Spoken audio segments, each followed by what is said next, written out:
Germany thought it had a chancellor bold enough to stand up to Washington. Friedrich Merz walked into a school auditorium, grabbed a microphone, and told the entire watching world that the most powerful military in human history had absolutely no idea what it was doing.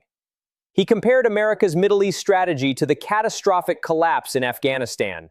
He said Trump was getting humiliated by Iran. He said it out loud on camera with complete and visible confidence. And for exactly 48 hours, the German media called it courageous. Then Washington responded, not with words, with troops, with missiles, with tariff threats capable of detonating the German economy like a precisely placed financial bomb. And in one single afternoon, Friedrich Merz discovered something that every European leader eventually learns the hard way. There is a price for challenging the most powerful man on earth, and Germany is now being handed the bill. Friedrich Merz did not stumble into this confrontation by accident or miscalculation in the heat of a political moment. He calculated it deliberately. He planned the optics with precision.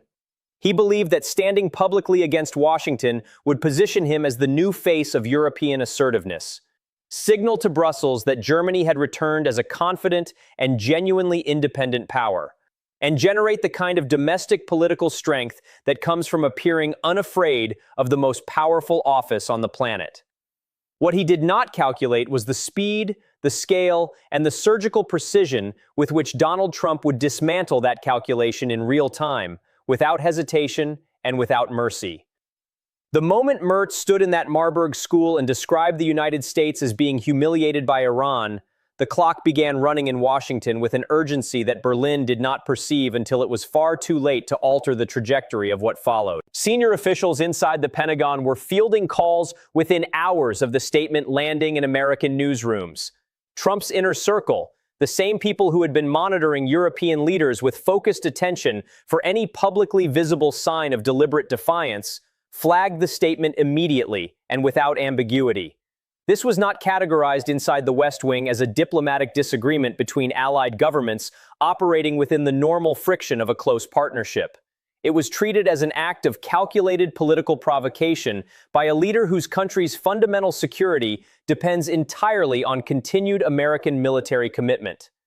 That distinction in categorization determined with absolute precision everything that followed. The first signal Washington transmitted was the troop announcement.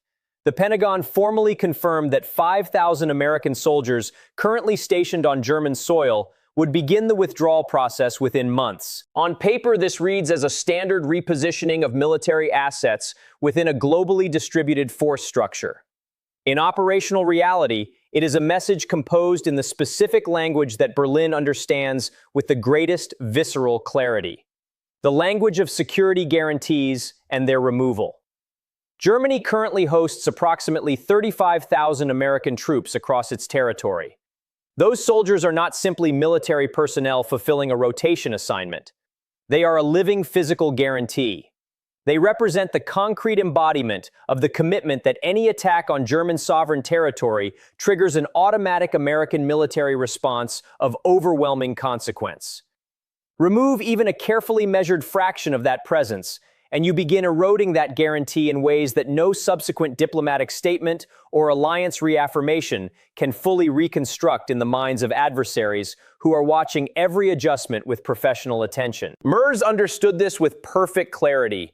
His defense ministry understood it with equal precision, and Washington pulled the trigger on the announcement regardless, because the message being delivered required absolute unmistakability to serve its intended purpose.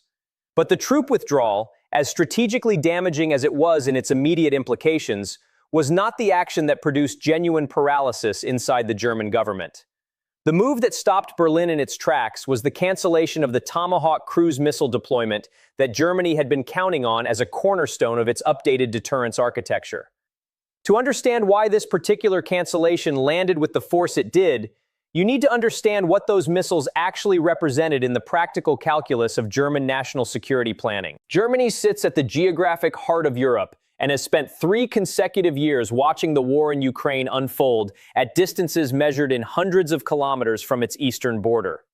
The threat from Russian long-range precision strike systems is not a theoretical planning scenario for German military analysts. It is the central organizing reality of their entire defensive posture and force structure. The Tomahawk deployment was not a peripheral enhancement to German deterrence. It was a foundational element. It was the specific capability that introduced genuine uncertainty into Russian military planning about the cost and feasibility of precision strikes against German strategic infrastructure. It was the piece that provided Germany with actual strategic depth against the threat that its own military planners identified as most acute and most immediate. And in 48 hours, that piece was lifted from the board entirely, because Friedrich Merz decided that criticizing American foreign policy judgment at a school auditorium event was a political calculation worth making. The internal atmosphere inside the German Defense Ministry, when the Tomahawk cancellation was formally confirmed, has been characterized by sources with direct knowledge of the Chancellery's internal communications as one of absolute institutional shock. Senior military advisors were summoned into emergency sessions with an urgency that had not been seen since the early weeks of the Ukraine conflict. Comprehensive threat assessments that had been constructed around the operational assumption of Tomahawk coverage required complete and immediate reconstruction from foundational principles. And Merz, who had staked a central pillar of his political identity on rebuilding German military credibility after 3 decades of systematic underinvestment in national defense capability, found himself presiding over a security posture that had been materially and measurably weakened in a single afternoon. Not by an adversary calculating across a contested border, by his most important and constitutionally committed ally.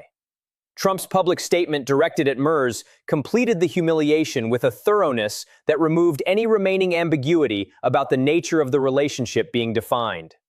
The President of the United States told the Chancellor of Germany to address his own broken country, his energy crisis, and his immigration catastrophe before presuming to offer public commentary on American warfighting strategy and operational judgment in active theaters of conflict. This category of language does not appear in the diplomatic cables exchanged between governments that regard each other as genuine equals operating within a relationship of mutual respect and shared sovereign dignity. This is the language of dominance delivered without diplomatic packaging. Trump was not responding to a peer making a legitimate allied disagreement known through appropriate channels. He was responding to a dependent who had forgotten the structural terms of the relationship he depended upon for his country's physical security. And he ensured with complete deliberateness that every government across Europe, every financial market around the world, and every voter inside Germany understood with perfect clarity which of those two men occupied which position in that exchange. The German public reaction in the days that followed constituted a study in political contradictions that revealed something deeply uncomfortable about the tension between what German voters want from their leadership symbolically and what they can actually afford to sustain economically. A significant portion of the population, already carrying deep skepticism toward NATO spending commitments and already exhausted by the economic stagnation that had defined the years preceding Merz's assumption of office, initially responded to his Washington criticism with visible enthusiasm. The headlines for 48 hours were constructed around the narrative of a German chancellor finally showing backbone against American pressure. Then the markets opened with their own unambiguous assessment of the situation. The euro moved. Defense stocks lurched in directions that told their own story about institutional confidence in the government's strategic positioning. And the first credible reporting emerged from sources inside Washington confirming that the Trump administration was actively discussing the internal mechanics of a 25% tariff on German automotive exports. A sector that employs over 800,000 people in direct manufacturing positions and supports millions more throughout the supply chain network that connects it to every region of the German economic geography. The public mood shifted with a velocity that was almost physical in its abruptness. Because the German electorate may want a chancellor who can challenge America in the realm of political symbolism and national pride. But it cannot survive a chancellor who does it in practice, loses comprehensively, and leaves the economic consequences distributed across every factory floor and household balance sheet in the country. Merz is now executing the most uncomfortable and politically costly pivot of his entire career. He has publicly recharacterized the United States as Germany's single most important strategic partner. He has dispatched back-channel communications to Washington, expressing genuine openness to addressing the specific areas of tension that his public statement created. He has directed his foreign minister to pursue active dialogue at every available institutional level, with the explicit goal of stabilizing a relationship that his own public remarks destabilized.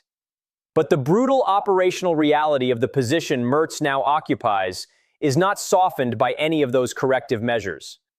Inside Trump's strategic framework, the moment a leader demonstrates visible retreat after an act of public defiance, the outcome is not a restoration of the previous equilibrium. The outcome is confirmation that the pressure mechanism functions as designed. It signals to Washington with complete clarity that the lever exists, that applying force to it produces the desired behavioral response, and that it can be engaged again at any future moment when American strategic interests require a particular form of German compliance. Merz did not just criticize American foreign policy at a school event. He handed Washington a documented and tested instrument of leverage over his government. And Washington has already demonstrated with the troop withdrawal and the missile cancellation that it experiences no institutional hesitation whatsoever about deploying that instrument when the situation calls for it. The economic dimension of this crisis is not a secondary narrative running parallel to the main story of military signals and diplomatic humiliation. It is the central story, because while the world directed its attention toward the troops, the missiles, the Pentagon statements, and the public exchanges between Washington and Berlin, the Trump administration was simultaneously and with deliberate, methodical precision preparing a second front against Germany. One that deploys no conventional weapons, but carries the demonstrated capacity to destroy livelihoods, collapse industrial sectors, and destabilize governing coalitions with an efficiency that rivals any military instrument ever designed for the purpose of compelling behavioral change in an adversary government. That second front is trade. And Germany, more than almost any other nation currently operating within the Western alliance structure, is constitutionally incapable of surviving a full-scale American trade confrontation without absorbing consequences that would fundamentally redefine its economic identity for an entire generation of its citizens. Germany's automotive manufacturing sector is not simply an industry operating within a broader, diversified economy. It is the structural spine around which the entire German economic model has been organized and sustained across decades of post-war prosperity. Volkswagen, BMW, and Mercedes-Benz are not car companies in the conventional sense that the term implies a business producing a product for a consumer market. They are the institutional anchors around which entire regions of German civic and economic life have been constructed and maintained.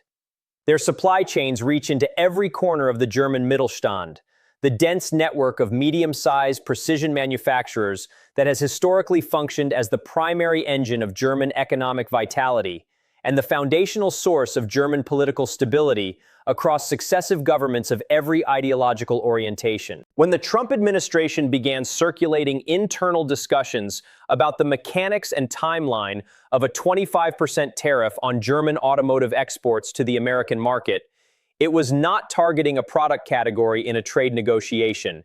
It was identifying with surgical precision the single pressure point in the entire German economic architecture capable of producing the maximum concentration of economic pain across the maximum number of constituencies in the minimum available time frame.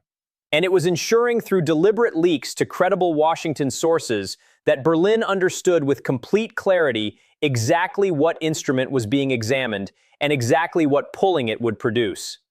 The numbers that sit behind this threat are staggering in their cumulative scale and their downstream implications. Germany exports approximately 500,000 vehicles annually to the United States consumer market. The total assessed value of those exports sits in a range between 25 and 30 billion euros per year, depending on the specific model mix and exchange rate conditions prevailing at the time of calculation. A 25% tariff applied to that volume of trade does not produce a modest reduction in corporate profit margins that can be absorbed through internal financial engineering and passed quietly through quarterly earnings adjustments.